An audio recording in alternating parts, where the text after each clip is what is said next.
Bapak, Ibu sekalian, di dalam kitab suci Anguttara Nikaya, Sang Buddha menjelaskan bahwa ada dua macam penyakit. Penyakit yang pertama adalah penyakit fisik, penyakit jasmani. Penyakit yang kedua adalah penyakit batin, penyakit mental. Berbicara mengenai penyakit fisik, tentu kita pernah mengalaminya. Mulai dari penyakit fisik yang ringan, sakit kepala, sakit perut, panuan, kudisan, kurapan, sampai dengan penyakit fisik yang berat. Yang mungkin karena beratnya penyakit fisik tersebut mengancam kehidupan kita. Bapak Ibu sekalian, pada saat kita mengalami penyakit fisik, kita begitu menderita. Maka kita mencari cara untuk bisa sembuh dari penyakit fisik tersebut. Ya kan? Sakit kepala aja kan sudah menyiksa toh. Bikin pusing. Kadang-kadang 7 keliling. Makanya obatnya kalau di Indonesia kan puyer bintang 7. Kan pusingnya 7 keliling, obatnya puyer bintang 7. Kalau sakit kepala ya obatnya sakit kepala. Kalau dijawab Panadol, itu promosi, salesnya emang. Ya Panadol, Paramek, Bodrek itu kan merek dagang. Ya kan? Ya Bapak Ibu sekalian, sedemikian. Ketika kita sakit fisik, kita menderita, kita ingin sembuh. Makanya kita mencari obat, mencari perawatan. Agar kita bisa sembuh dari sakit fisik yang mendera jasmani kita. Ya, jadi sedemikian sakit fisik saja sudah menderita. Bapak Ibu sekalian, ada sakit batin yang kedua. Sakit batin berupa apa? Di dalam diri kita ada kebencian. Di dalam diri kita ada keserakahan. Di dalam diri kita ada kebodohan. Batin. Penyakit batin setiap saat bisa muncul. Kalau penyakit fisik kan mungkin kemarin sakit kepala, minum obat, hari ini sudah sembuh. Mungkin kemarin sakit perut, minum obat, sudah sembuh. Tapi kalau penyakit batin, munculnya bisa setiap saat. Ya kan? Kekikiran, keserakahan, kebodohan batin, itu bisa setiap saat munculnya. Ketika kita melihat pengemis, mungkin kita iba ingin memberi. Tapi seketika itu juga penyakit batin, kekikiran, keserakahan muncul menghalangi keinginan untuk berdana. Ketika kita melihat orang yang tidak disenangi, rasa tidak suka, kebencian langsung muncul, penyakit batin muncul seketika. Atau ketika melihat seseorang melakukan sesuatu yang baik, pikiran iri yang diliputi oleh kebodohan batin, tidak tahu manfaat kebajikan, dalam sekejap pun bisa muncul. Mau ngapain berbuat kayak gitu? Apa manfaatnya? Ini penyakit-penyakit batin yang setiap saat bisa muncul di dalam diri kita. Pada saat kita mengalami penyakit fisik itu hanya membawa derita buat kita di hidup ini saja. Tapi kalau penyakit batin Penderitaan yang akan kita alami bukan cuma di hidup ini saja, tapi akan terbawa ke kehidupan-kehidupan yang akan datang. Sekarang, tidakkah kita ingin sembuh dari penyakit batin itu? Bapak Ibu sekalian, di dalam kitab suci Anggutara Nikaya, di bagian lain, ada percakapan antara Sang Buddha dengan Uga. Uga seorang Perdana Menteri yang adalah anak buah Raja Migara Rohanea. Uga berkata kepada Sang Buddha, menakjubkan Bante, menakjubkan, mencengangkan harta kekayaan yang dimiliki oleh Raja Migara Rohanea. Umumnya kan begitu ya, anak buah biasa muji-muji bos. Biar naik gaji dan naik pangkat. Nah, Uga, Perdana Menteri, mengatakan hal demikian, memuji-muji kekayaan yang dimiliki oleh Raja Migara Rohanea. Raja yang dimana dia mengabdi. Bapak Ibu sekalian, Sang Buddha kemudian bertanya, memangnya apa Uga yang dimiliki oleh Raja Migara Rohanea? Bapak Ibu sekalian, Sang Buddha Uga memberikan jawaban. Bante, semua orang tahu Raja Migara Rohanea itu adalah raja yang paling kaya. Emas peraknya banyak, Bante. Emas peraknya ada di mana-mana. Uga,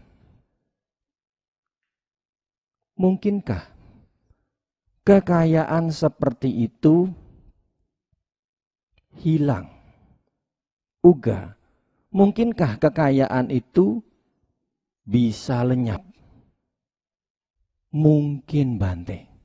Apa Bante yang dapat menyebabkan harta kekayaan, emas, perak, kekayaan berupa materi itu lenyap?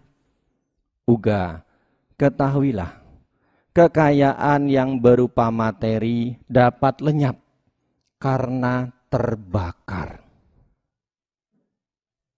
Kita mengetahui, sekarang musim kemarau, api mudah sekali muncul, membakar apapun. Ya kan Singapura dapat kiriman dari Indonesia, impor asap. Itu kan satu bukti nyata. Kekayaan bisa habis karena terbakar. Uga, kekayaan bisa habis karena kebanjiran.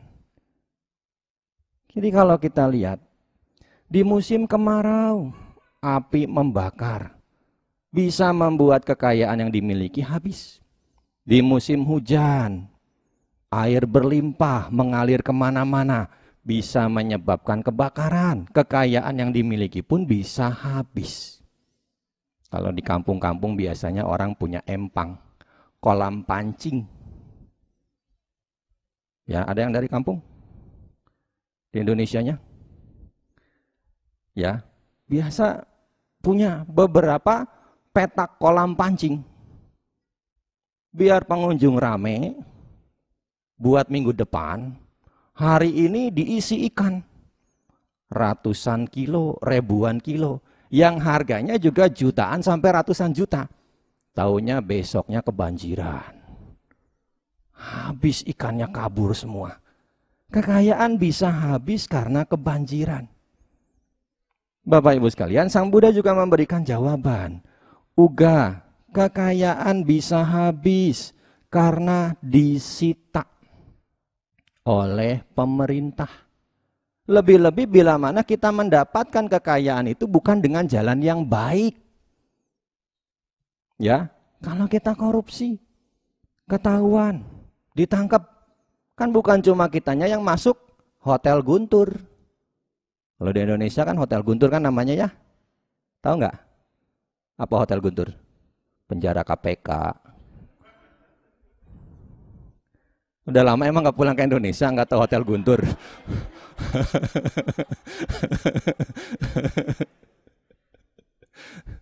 Ya Bapak Ibu sekalian, kemudian Sang Buddha menjelaskan bahwa harta kekayaan bisa habis karena dirampok. Lalu kekayaan juga bisa habis karena ditawan oleh musuh. Seorang raja pasti punya seteru, ya kan? Nggak ada raja yang nggak punya seteru, pasti punya musuh. Yang setiap saat bisa saja musuhnya itu menyerangnya. Dan yang menjadi sasaran bukan cuma menawan raja, tapi juga menawan harta benda yang dimiliki oleh raja tersebut. Kemudian harta juga habis karena dihabiskan, dihambur-hamburkan, dipoya-poya oleh ahli waris yang boros. Inilah juga 6 hal yang dapat membuat harta kekayaan yang dimiliki oleh seseorang itu bisa habis, bisa lenyap. Uga, ada kekayaan yang mulia. Ada harta yang tidak mungkin mengalami 6 musibah ini. Apa itu Bante? Bapak Ibu sekalian, Sang Buddha menjelaskan ada 7 kekayaan mulia yang tidak mungkin mengalami habis, tidak mungkin lenyap karena 6 hal tersebut. Apa itu? 1. Kekayaan keyakinan, sadda. Kita punya keyakinan kepada Buddha Dhamma Sangha. Buddha adalah orang yang telah mencapai pencerahan sempurna. Dhamma adalah ajaran yang telah diajarkan oleh Buddha dengan sempurna. Yang kalau kita pelajari dan kita laksanakan menuntun kita menuju hidup bahagia saat ini, menuntun kita untuk hidup bahagia di masa depan, juga menuntun kita untuk tercapainya kebebasan dari penderitaan. Inilah kekayaan mulia yang pertama yang tidak mungkin bisa musnah. Perkuatlah kekayaan keyakinan kita pada Buddha, Dhamma, dan Sangha dengan cara mau mempelajari dan melaksanakan apa yang diajarkannya. Kalau kita membaca Ratana Sutta, di bait ketiga di situ dikatakan, yang kinci witang idawa hurangwa, sagesu wayang ratanang panitang, nano samang ati tata gatena idampi bude ratanang panitang. Harta apapun yang ada di dunia, permata apapun yang ada di alam surga, tiada satupun yang dapat menyamai permata Sang Buddha, permata Dhamma, permata Sangha. Jadi sangat berharga. 3 permata itu bagi kita umat Buddha. Di dalam Dhammapada juga dikatakan, orang yang berlindung pada Buddha Dhamma Sangha, itulah perlindungan yang utama. Itulah perlindungan yang aman. Itulah perlindungan yang nyaman. Karena dengan berlindung pada Buddha Dhamma Sangha, orang akan bebas dari semua derita. Maka dari itu Bapak Ibu sekalian, jagalah, rawatlah keyakinan kita kepada Buddha Dhamma Sangha. Karena ini adalah harta mulia yang pertama. Yang kedua, setelah sada, harta mulia yang kedua adalah sila, moralitas. Sebagai upasaka upasika, Bapak Ibu berusaha untuk menjalani 5 latihan sila. Sebagai sila yang pokok, sebagai sila yang adalah menandakan orang yang melaksanakannya itu adalah manusia. Makanya jangan minta bonus. Bante, 5 sila itu memberatkan. Korting Bante 1, mumpung mau akhir tahun. Sang Buddha mengatakan Pancasila Buddhis itu sebagai manusia dhamma. Dhamma yang menunjukkan bahwa yang melaksanakan itu adalah manusia. Dhamma yang dapat membawa ke kelahiran kembali ke alam manusia. Sekarang sebenarnya kita bisa tidak merasakan buah hasil dari pelaksanaan 5 sila di masa lalu. Apa? Hasilnya ada nggak sekarang? Apa? Nah, lahir sebagai manusia. Fisik kita sempurna, mental kita sempurna, kita lahir sebagai manusia. Itu tanda bahwa di masa lalu di hidup kita yang lalu, kita melatih 5 sila ini dengan baik. Makanya kalau di masa lalu saja bisa, kenapa sekarang enggak? Kan kita saya sering ditanya, Bante gimana ya biar kehidupan akan datang bisa jadi manusia lagi? Apa caranya Bante? Gimana syaratnya? Ya 5 sila itu. Kita jangan berpikir sila itu sebagai tali yang mengikat kita, yang membuat kita tidak bebas. Kita harus berpikir sila itu adalah tangan yang menjamah kita, menuntun kita menuju pada kebahagiaan. Ya, jadi jangan merasa terikat dengan adanya 5 sila ini. Justru sila adalah tangan-tangan yang akan menuntun kita menuju kebahagiaan. Ini kekayaan mulia yang kedua, sila. Yang ketiga adalah rasa malu untuk berbuat jahat. Rasa malu untuk berbuat jahat. Iri. Kita harus berpikir untuk memunculkan rasa malu. Ketika niatan, keinginan berbuat jahat itu muncul. Bagaimana caranya? Status kita. Kita harus renungkan lagi. Ketika keinginan, niatan berbuat jahat muncul, kita lihat status kita. Oh, saya ini seorang ayah yang punya istri dan anak. Rasanya malu kalau seorang ayah yang harusnya jadi teladan buat istri dan anak berbuat jahat. Saya ini kepala keluarga. Rasanya malu kalau berbuat jahat. Saya ini sarjana. Pendidikan saya tinggi. Rasanya malu untuk berbuat jahat. Jadi kita bisa melihat status kita untuk memunculkan rasa malu berbuat jahat. Ya memang kalau di negara kita ya, justru yang pinter-pinter itu yang jadi penjahat ya. Makanya ini kita harus mulai dari diri kita sendiri. Ya sebagai umat Buddha, punya malu untuk berbuat jahat. Ini kekayaan yang ketiga. Yang keempat, setelah malu untuk berbuat jahat, kekayaan yang keempat adalah takut akan akibat perbuatan jahat. Kita harus ingat, kejahatan-kejahatan yang kita lakukan, memang mungkin itu membuat kita puas. Kenapa? Karena yang menjadi sasaran kita berbuat jahat itu adalah orang yang kita tidak sukai. Tapi di balik itu kita juga harus sadari, perbuatan jahat itu sudah membuat menderita orang yang kita tidak sukai. Tapi di satu sisi, di saat itu pula kita sedang membuat penderitaan buat diri kita sendiri. Kita harus pikirkan lagi.